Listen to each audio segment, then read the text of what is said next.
Guerra na Ucrânia. A Rússia sofre diversas sanções econômicas. O que tudo isso muda nos seus investimentos?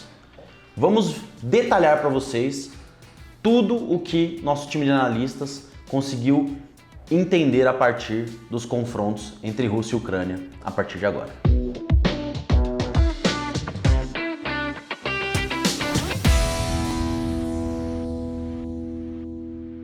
Olá, eu sou o Gabriel da Profit e hoje nós vamos abordar detalhadamente o que nós aqui da Profit estamos achando sobre o que está acontecendo, a crise no leste europeu entre Rússia e Ucrânia. Na semana passada, nós até lançamos uma nota para os nossos assinantes, demonstrando a nossa visão sobre o que estava acontecendo. E aí, durante essa última semana, nós tivemos até mais tempo para analisar tanto as notícias quanto as próprias movimentações de mercado para ter uma visão um pouco mais panorâmica de fato do que nós acreditamos que vai acontecer daqui para frente, tá? Para quem acompanhou o que nós já falamos lá na Profit, basicamente tudo continua mais ou menos na mesma linha de raciocínio e inclusive agora nós temos muito mais informações que comprovam aquilo que nós falamos. Basicamente, para quem não está entendendo nada, mantenho o Bitcoin, eu mantenho criptomoedas, eu saio, o que eu faço, né? Que na verdade é a pergunta de quase todo mundo que está no mercado cripto ou está de fora, né? Será que é um momento bom para eu entrar ou será que eu tenho que me manter longe disso aí por enquanto, né? A resposta é relativamente simples. Estamos observando o que os maiores players do mundo nesse mercado estão fazendo.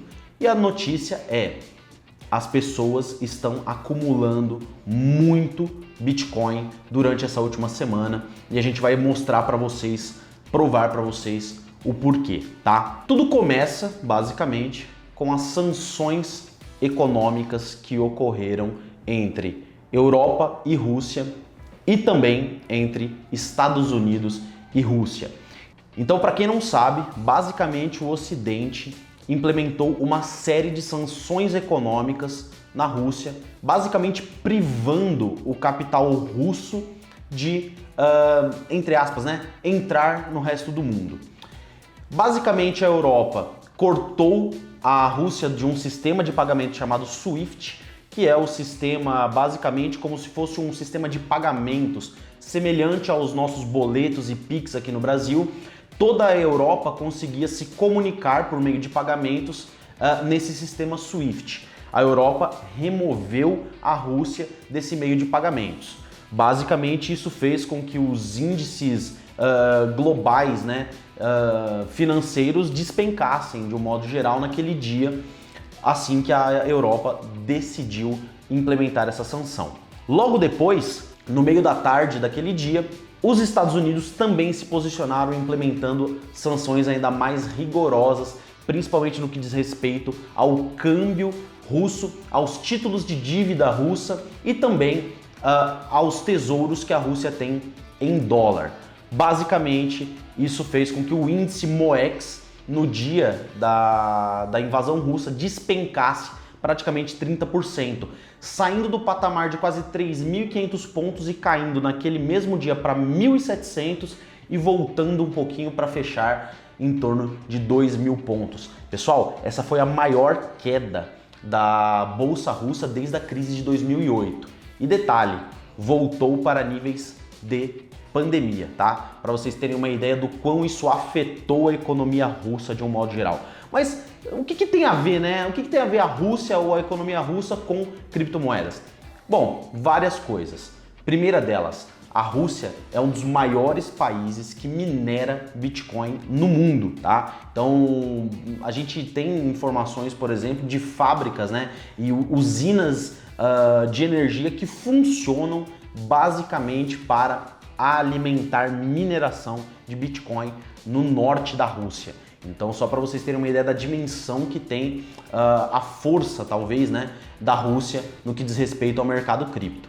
E a segunda é o seguinte: as sanções econômicas que os Estados Unidos fizeram aos oligarcas russos, basicamente travando o patrimônio de grandes banqueiros, de magnatas russos, de grandes empresas também, não só nos bancos americanos, mas também nos bancos europeus, mostrou ao mundo o seguinte: o botão para literalmente zerar a sua possibilidade de movimentar o dinheiro que você tem no seu banco está na mão de meia dúzia de poderosos governamentais, né? Então, na mão de meia dúzia de pessoas que podem simplesmente decidir clicar em um botão e você perder todo o seu acesso a um patrimônio que você juntou durante a vida inteira. O que a gente imagina com isso? Os grandes bilionários, olhando para esse cenário, pensam o seguinte: caramba, eu que sou tão averso ao mercado de cripto, não posso ser. Por quê? Eu tenho que me proteger em um mercado que era tido como, né, um dos mais arriscados. Hoje em dia as pessoas olham e falam: caramba, eu acho que esse mercado na verdade é uma proteção do meu patrimônio. Por quê? A partir do momento que eu tenho Bitcoin, por exemplo, eu protejo o meu patrimônio da interferência da centralização governamental desses países, tá? Então, naquele dia, já a gente vai mostrar aqui para vocês no gráfico, o Bitcoin, obviamente, estava caindo. Ele estava caindo, mas assim que as sanções foram surgindo, foram aparecendo, né, e principalmente voltadas sanções econômicas, mostrando que o mundo centralizado tem diversas falhas econômicas, financeiras, o Bitcoin saiu do patamar de 34 mil dólares, fechando em quase 39 mil dólares, uma alta acumulada de quase 17% em apenas um dia entre a mínima e a máxima, tá? Então, assim, o que nós falamos para os nossos assinantes naquele mesmo dia, quando o Bitcoin fez essa movimentação, é uma grande oportunidade de quem está fora entrar e também quem precisa fazer um preço médio. Por quê?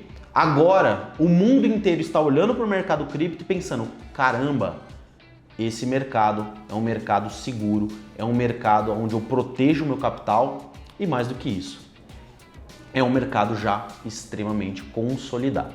Olha só, pessoal, venham aqui para a tela que eu vou demonstrar para vocês aqui o que eu quero dizer com o sentimento das pessoas ter mudado no dia da invasão russa à Ucrânia. Eu tô aqui com o gráfico de Bitcoin aberto, certo? O gráfico diário do Bitcoin, e o dia da invasão da Rússia foi esse dia aqui, 24 de fevereiro de 2022, certo?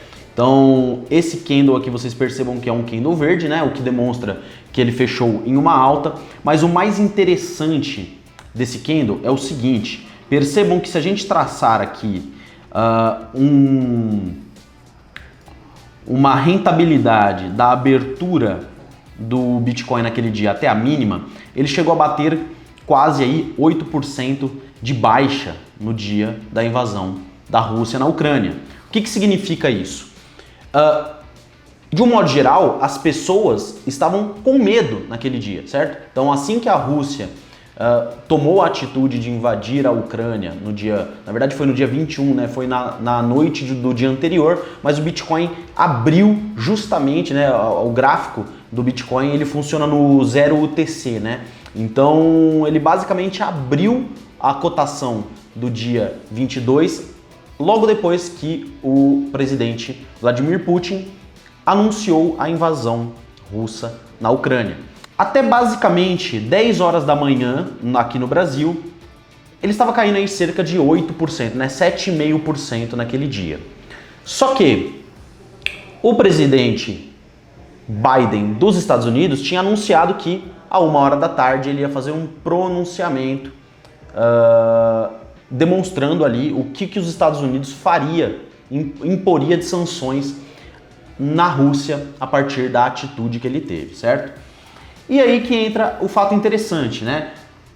O Bitcoin, logo depois das primeiras sanções europeias à Rússia, começou a subir um pouco, tá? Ali em torno de mais ou menos 11 horas da manhã, meio-dia, o Bitcoin já tinha da mínima até o momento subido aí em torno de 3% até então. Por quê? A partir do momento em que a população percebeu que as sanções contra a Rússia seriam todas sanções econômicas, o Bitcoin passou a se tornar visto como uma reserva de valor, né? Isso desde a pandemia de Covid-19 lá em 2020 a gente percebeu. O medo fez com que o Bitcoin também despencasse, certo? Na pandemia de Covid, ele despencou cerca de 60% da sua máxima até a mínima em março e abril de 2020, mas logo depois ele começou a subir em uma série histórica extremamente grande, acumulando uma alta de 1.500% de 2020 até 2021, no comparativo anual. E aqui a gente vê uma movimentação muito semelhante, inclusive a gente tem aí algumas notícias que podem aparecer para vocês na tela, demonstrando que as pessoas começaram a enxergar o Bitcoin como uma reserva semelhante ao ouro, uma reserva de proteção, tá? Uma reserva de valor de proteção. Volta para cá. E aí, o que aconteceu? Logo depois, o presidente Biden entrou no ar e impôs mais sanções ainda, sanções extremamente rigorosas, privando o capital russo de se movimentar ao redor do mundo, privando a Rússia de ter capital estrangeiro em moedas fortes como o euro e dólar, e o que a gente viu então foi da mínima à máxima, o Bitcoin acumulando aí uma alta basicamente de 15% da mínima à máxima e fechando o dia com uma alta de nada mais nada menos do que 11%. E aí o que eu falo, né? A gente não gosta de ser aqueles gurus de previsão de mercado, isso não existe. A análise técnica usualmente funciona como uma ferramenta auxiliar para você identificar uma certa tendência, mas mais importante do que qualquer análise técnica aqui nesse momento é entender o sentimento que as pessoas tiveram nesse dia. Esse candle, talvez aqui, ele seja um dos mais importantes para definir um sentimento e talvez uma movimentação futura no Bitcoin, porque esse candle demonstrou que, apesar de uma crise global, apesar da guerra estar sendo instaurada naquele momento, as pessoas enxergam o mercado cripto como um mercado de valor, um mercado de reserva. Tanto que o Bitcoin recentemente passou o próprio rublo, que é a moeda russa, né, como uma das maiores capitalizações de mercado globais. O Bitcoin hoje, nesse momento, que nem é a máxima histórica do Bitcoin, né, mas nesse momento ele já é a 14ª maior moeda em capitalização de mercado do mundo, né? Atrás de pouquíssimas, como o próprio real, né? Franco suíço, o euro. Então, assim, o Bitcoin é uma das maiores reservas de valor mundiais e a prova disso é esse próprio candle que a gente marcou aqui. E aí o que acontece, né? Agora ele está lateralizado em uma zona extremamente importante, que é a zona entre os 34 e os 45. Uma coisa muito interessante, né, graficamente, para quem gosta de análise técnica, como eu mencionei, ela é algo extremamente auxiliar, você não pode movimentar patrimônio somente baseado na análise técnica, via de regra, né? Mas em uma conformação gráfica, o Bitcoin está fazendo uma conformação próxima aí ao W, né? Que é o famoso fundo duplo. Agora ele está testando uma nova resistência aí, que seria a resistência dos 45 mil, e possivelmente fazer um pullback para, talvez, identificar uma nova série de altas no Bitcoin. O que isso muda para as altcoins? Tudo. Quando o mercado está otimista, as altcoins tendem a se beneficiar muito, acumulando valorizações superiores à do próprio Bitcoin em um espaço de tempo igual, tá? Então, a partir disso, a gente fica extremamente otimista que possivelmente o Bitcoin volte a subir e o mercado cripto como um todo volte a se valorizar nesses próximos meses, finalizando o ano, talvez querendo alcançar a meta que foi estabelecida em 2021, que era a dos 100 mil dólares. Isso quer dizer que o Bitcoin não vai voltar a cair? Não significa. Ele pode sim perder essa conformação, né? Demonstrando aqui para vocês, né? Ele pode, na verdade, fazer isso aqui também, tá? Demonstrando que a análise técnica ela tem que servir, lógico, como uma ferramenta auxiliar, mas ele pode sim estar fazendo também essa outra conformação que eu estou mencionando aqui, tá? Seriam as duas possíveis movimentações aí para o Bitcoin nos próximos dias, então fiquem bastante atentos. Nós estamos muito otimistas porque nós acreditamos justamente no fundamento do ativo. O fundamento do Bitcoin se mostrou extremamente sólido ao longo dos anos, até por isso que a gente entrou nesse mercado e também estudamos as altcoins com maior potencial de valorização, inclusive algumas delas estão surfando uma ótima alta nessa última semana. As nossas recomendações lá da Profit estão indo extremamente bem num cenário bastante catastrófico globalmente, com bolsas caindo, índice MOEX, se eu não me engano, caiu 30%, né? De um modo geral, o preço de commodities, gás, alguns insumos agrícolas, o próprio petróleo subindo muito, a inflação muito provavelmente subirá, a taxa de juros em vários países do mundo, né, está subindo por conta do que está acontecendo na própria Rússia, né, se eu não me engano, saindo de um patamar de 8 a 9%, indo para 20% em poucos dias, né? Então, isso demonstra o quê? A economia global fragilizada é um prato cheio para o mercado cripto, tá? Então, essa seria a nossa análise macro desse cenário. Espero que vocês tenham gostado e tenham entendido. Caso vocês queiram mais vídeos demonstrando esse tipo de análise, comentem aqui embaixo. Se possível também, deu bastante trabalho, deixem o like e o compartilhamento no vídeo, que vai ajudar bastante esse tipo de conteúdo de análise em cripto chegar para mais pessoas. Um forte abraço e até a próxima.